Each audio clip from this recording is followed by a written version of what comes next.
불가능합니다. 얼만큼만 알아요? 하나님이 우리를 만나주시고 보여준 것만 알아요. 개가 우리 집에서 개를 키운다고 생각해봐요. 개가 주인을 얼만큼 알아요? 다 알아요? 주인이 무슨 생각하는지 몰라요. 개는요, 개하고 인간은 달라요. 개가 인간을 다 이해한다? 불가능한 거예요. 개는 얼만큼 알아요? 사람이 개한테 해주는 만큼 알아요. 아, 주인이 나를 사랑하는구나. 이렇게 하면 이뻐하는구나. 예? 개하고 인간도 그런데요. 피조물과 피조물 사이에도 그런 차이가 있는데요. 피조물인 인간이 창조주 하나님을 안다는 건요.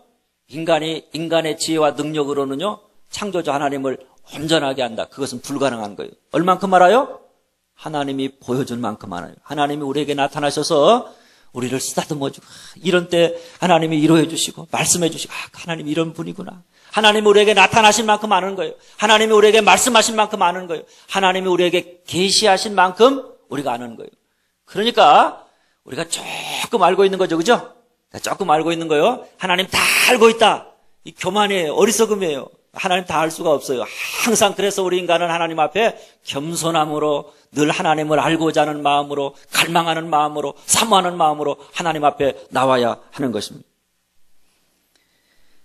그런데 하나님은 하나님과 인간이 서로 교제하고 서로 알아가고 하나님의 뜻을 인간이 알 수 있도록 그저 하나님이 때가 되면 때에 따라서 인간에게 나타나셔서 말씀하시고 또 우리 인간에게 하나님의 뜻을 보여주셔요. 구약에는 선지자를 통해서 보여주기도 하고 직접 하나님이 나타나기도 하고 때로는 말씀으로 꿈으로 때로는 환상으로 여러 가지 모습으로 하나님께서 당신의 뜻을 알려주셨습니다. 그런데 하나님이 그 어떤 것보다 더욱 분명하고 더 이상의 또 다른 계시가 필요치 않을 만큼 완전하고 충분히 보여주신 계시가 있는데 여러분 그게 누굽니까? 예수 그리스도입니다.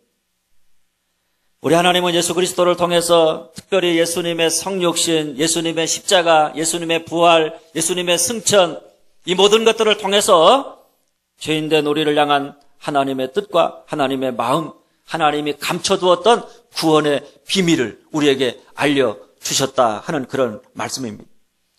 이 세상을 창조하기 전부터 하나님이 예정하신, 하나님이 계획하신 하나님의 구원의 계획을 하나님이 어떻게 역사하실 것인가 하는 것을 예수 그리스도를 통해서 우리에게 분명하게 알게 하셨다. 그래서 예수는요, 하나님의 충분한 계시이다.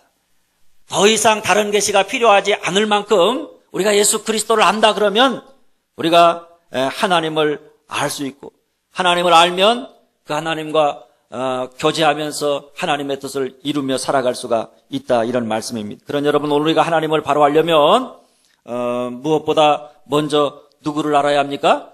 예수 그리스도를 알아야 하는 것입니다.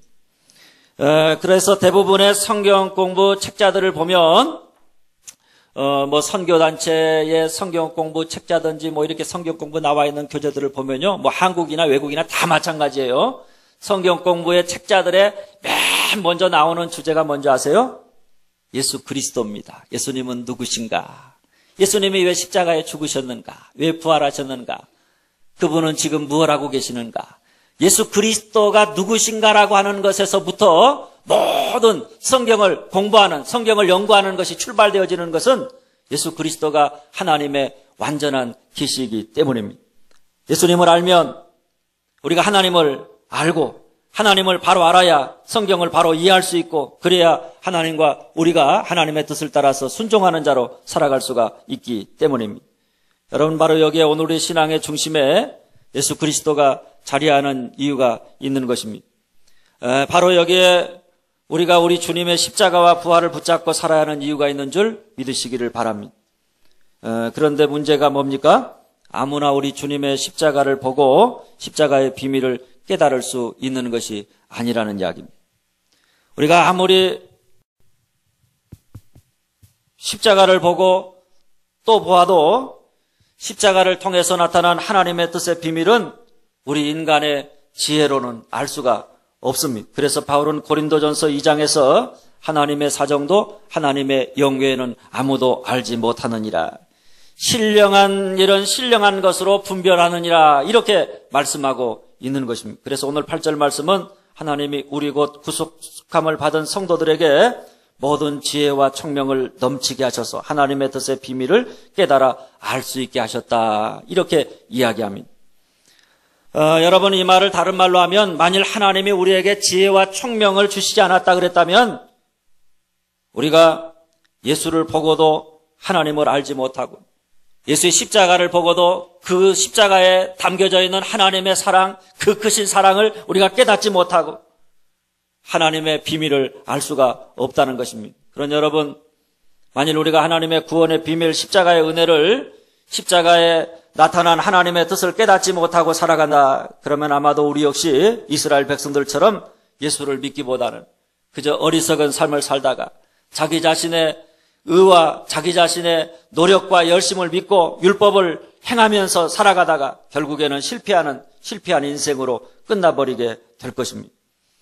그런 여러분, 우리가 주님의 십자가를 바라보면서 죄에 대한 하나님의 진노가 얼마나 큰가, 죄를 심판하시는 공의로우신 하나님, 그러나 그럼에도 불구하고 죄인들을 향하신 하나님의 놀라운 사랑, 그 사랑을 깨닫고 우리가 감사하고 감격하고 있다는 바로 이 사실이야말로 하나님이 우리에게 주신 가장 축복이 아닐 수가 없는 줄 아시기를 바랍니다. 그렇다면 여러분, 예수를 통해서 우리에게 알려진 하나님의 뜻의 비밀이 뭐냐? 따라서 합니다. 그리스도 안에서 통일되게 한다. 그리스도 안에서 통일되게 한다. 10절입니다. 우리 같이 한번 읽어보겠습니다. 10절 말씀입니다. 하늘에 있는 것이나 땅에 있는 것이 다 그리스도 안에서 통일되게 하려 하심이라. 그리스도 안에서 통일되게 하려 하신다. 여러분, 하나님이 이렇게 하시는 이유는 예수님이 이 땅에 오시기 전에 세상의 상태가 어떠냐?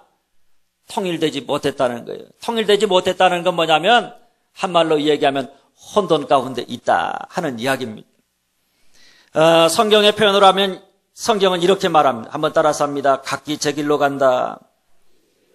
자기 소견에 옳은 대로 행한다. 각기 제 길로 간다. 자기 소견에 옳은 대로 행한다. 여러분, 하나님 없는 세상은 각기 제 길로 갑니다. 자기 소견에 옳은 대로, 자기 생각에 옳은 대로 행합니다. 그러니 세상의 모습은 욕심과 욕심이 서로 충돌하면서 싸우고 분쟁하고 혼돈 가운데 있다, 이런 이야기입니다. 그런데 그런 세상을 하나님이 그리스도 예수 안에서 어떻게 하실 계획을 가지고 있느냐? 통일되게 하려 하신다.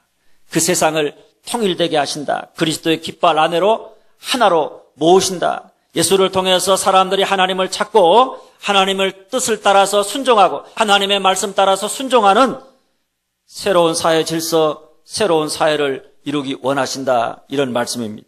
여러분, 주님은 오늘 또 새로운 하나님의 사회, 하나님의 나라를 이 땅에 이루기 위해서 우리 가운데 성령으로 임하셔서 역사하고 있음을 믿으시기를 바랍니다.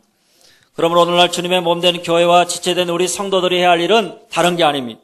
다 그리스도 안에서 통일되게 하려 한다. 하나님 없이 각기 제 길로 가고 자기 소견에 옳은 대로 지멋대로 욕심 따라서 살아가는 세상, 심판과 사망을 향해 질주하는 사람들, 혼돈과 죄악 속에 있는 사람들, 그런 사람들을 누구 아래로 모으는 것입니까? 그리스도 예수 아래로 모으는 것입니다. 그리스도 예수 안에서 통일되도록, 그리스도 예수 안에서 모든 사람들이 새로운 하나님의 백성으로, 하나님의 시민으로 살아갈 수 있도록 그렇게 모든 사람들을 그리스도의 깃발 아래로 모으는 것입니다. 그래서 그들로 우리처럼 새 생명을 얻고 주님 안에서 새로운 피조물이 되게 하고